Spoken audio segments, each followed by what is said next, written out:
আসসালামু আলাইকুম। দাঁড়ান, কেউ ভিডিওটি ধাক্কা দেবেন না।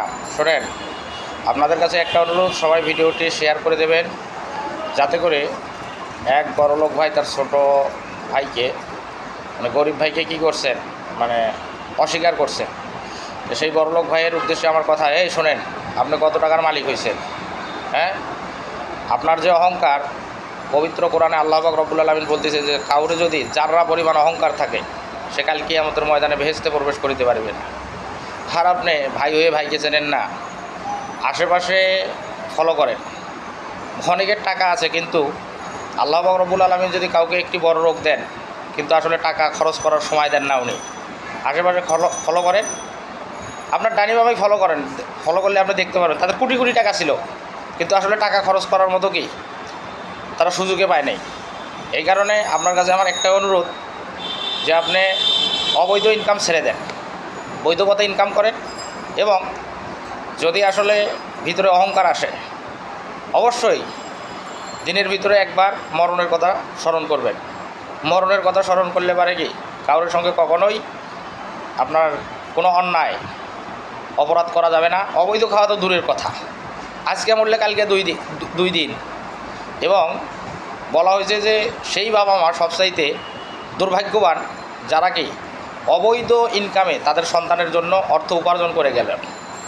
এই কারণে অবৈধ ছেড়ে দেন। কোরআন হাদিস করে লাভ তো নাই। আসলে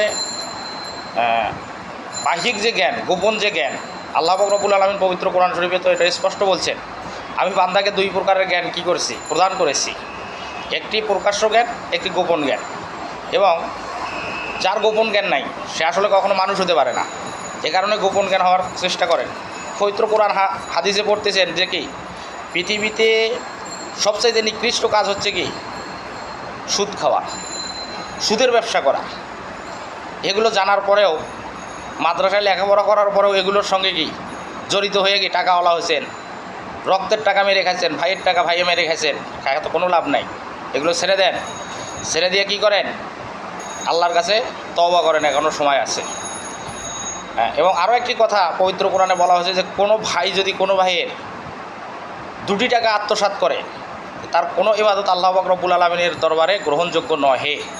তা আপনি নিজেকে নিজে প্রশ্ন করবেন যে আপনি আসলে কার কত টাকা কি খাইছেন। টাকায় পৃথিবীর বুকে সব কিছু নয়। এই পৃথিবীতে আসলে আমরা আসছি ক্ষণস্থায়ীর জন্য। আল্লাহ পাক রব্বুল আলামিন আমাদেরকে পৃথিবীতে প্রেরণ করেছেন ওনার প্রতিনিধিত্ব করার জন্য। আমাদের আসলে এই দুনিয়াটা হচ্ছে কি স্বল্প সময়ের দুনিয়া। আমরা আসলে ওনার প্রতিনিধিত্ব না করে এই দুনিয়ার মায়ায় পড়ে কে কার ক্ষতি করে, কে কারটা মেরে খেয়ে যে যা কিছু করতে পারি, আসলে এই দুনিয়া কিছু নয়। আজ থেকে আমাদের দাদার বাপ তাদেরকে ফলো করে, কেউ কাউকে স্মরণ করে কিনা। আপনি আমি যখন এই পৃথিবী ছেড়ে চলে যাব, হয়তোবা আপনারা আমাকে স্মরণ করবে আমাদের সন্তানেরা, লাস্ট ফিনিশিং নাতিরা। অনেকে নাতিরাও স্মরণ করে না, তারপরে কেউ করবে কি না। আমাদেরকে কি অনন্তকাল যেখানে থাকতে হবে, তার জন্য আমরা কিছুই করতেছি না।